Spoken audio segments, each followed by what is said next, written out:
Media sosial telah menjadi ruang publik baru kita, sebuah lanskap digital yang luas, di mana informasi mengalir tanpa henti dan opini terbentuk dengan cepat.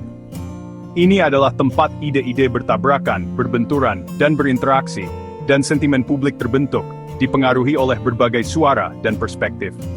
Ini bukan hanya untuk berbagi foto dan momen-momen pribadi. Ini adalah medan perang narasi yang dinamis dan seringkali sengit, yang secara langsung memengaruhi pemilihan umum, membentuk kebijakan publik, memicu gerakan sosial yang kuat, dan mengubah pikiran individu dan masyarakat secara keseluruhan. Tapi kekuatan transformatif ini bermata dua.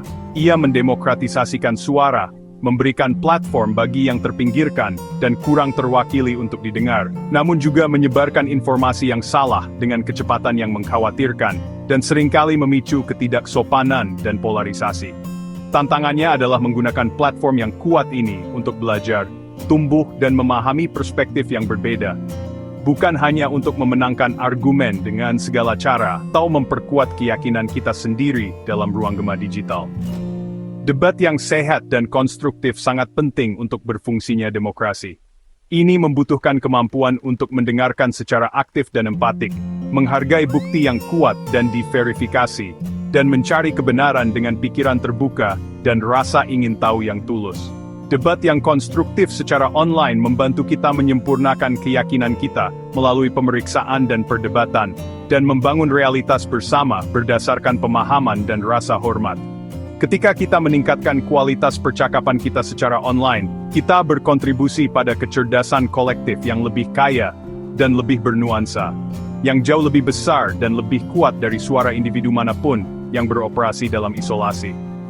Menguasai seni berargumentasi dengan logika, bukti, dan empati, dan keterlibatan etis yang berpusat pada rasa hormat dan tanggung jawab, sangat penting untuk membentuk dunia digital yang lebih baik dan lebih manusiawi. Setiap unggahan atau komentar yang bijaksana dan dipertimbangkan dengan matang adalah langkah positif menuju wacana publik yang lebih sehat, lebih produktif, dan lebih konstruktif untuk semua. Argumen yang kuat bukan tentang volume atau popularitas, ini tentang struktur, alasan dan bukti. Klaim adalah poin utama Anda, jelas, ringkas, dan dapat diperdebatkan. Contoh, algoritma media sosial yang tidak diatur berkontribusi pada polarisasi politik. Alasan menjelaskan mengapa, karena algoritma ini menunjukkan kepada pengguna konten yang mengkonfirmasi bias mereka, menciptakan ruang gema. Bukti mendasari argumen Anda. Kutip studi, data, atau kesaksian ahli yang mendukung alasan Anda. Tanpa bukti, klaim Anda hanyalah opini. Struktur ini memberdayakan Anda untuk membangun argumen yang menarik dan mengevaluasi orang lain secara kritis. Tanyakan, apa klaimnya? Apa alasannya? Apa buktinya? Pendekatan ini memotong retorika emosional dan kekeliruan logis. Ini adalah dasar untuk meningkatkan debat di platform apapun. Mari kita lihat debat. Let's dive into a real-world example of how arguments play out in the digital sphere. Consider the heated debate surrounding the larangan sedotan plastik di media sosial. This issue sparks passionate opinions on both sides. Now, let's examine some arguments. A weak argument might sound like this. Ini ay bodoh, sangat tidak nyaman. Theirs. Tidak ada alasan, tidak ada bukti to back up this claim. It's simply a statement of personal preference. It's based hanya emosi, lacking any logical foundation. Now, contrast that with an argumen kuat untuk larangan. Someone might argue, melarang sedotan plastik mengurangi polusi laut. Plastik sekali pakai adalah sumber utama puing-puing laut, merusak satwa liar and posing a significant threat to marine ecosystems. They might add, studi menunjukkan sedotan termasuk di antara barang-barang teratas yang ditemukan dalam pembersihan pantai, providing data to support their point. But what about the other side? Argumen balasan yang kuat. Someone could argue, larangan total sedotan plastik merugikan penyandang disabilitas yang mengandalkannya.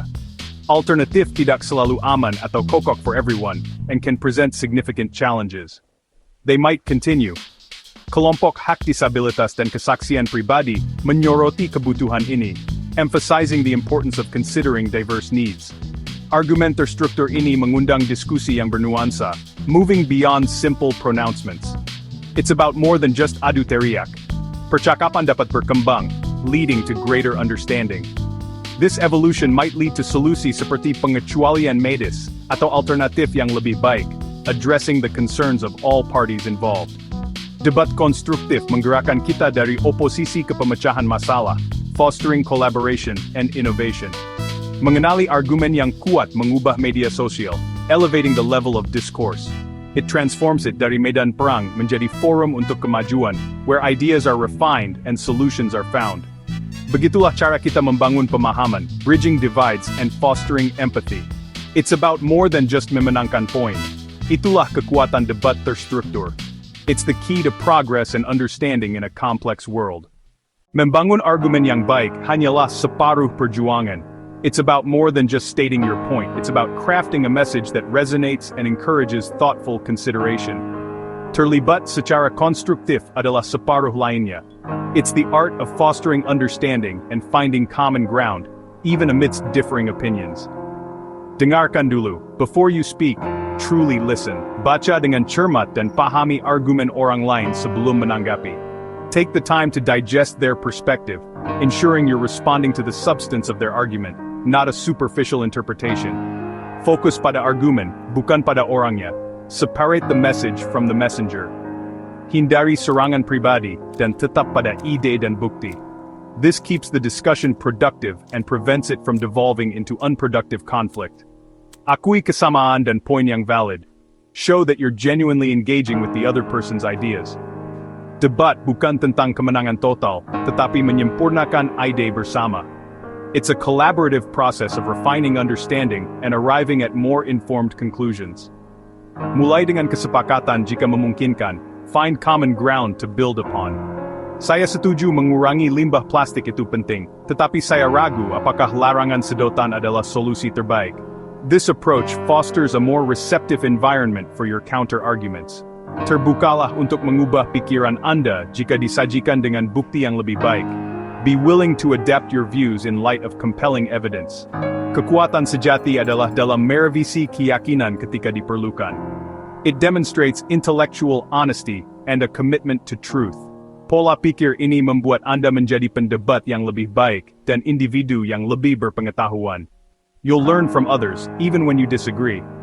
Ketika kita semua terlibat seperti ini, media sosial menjadi alat untuk pertumbuhan.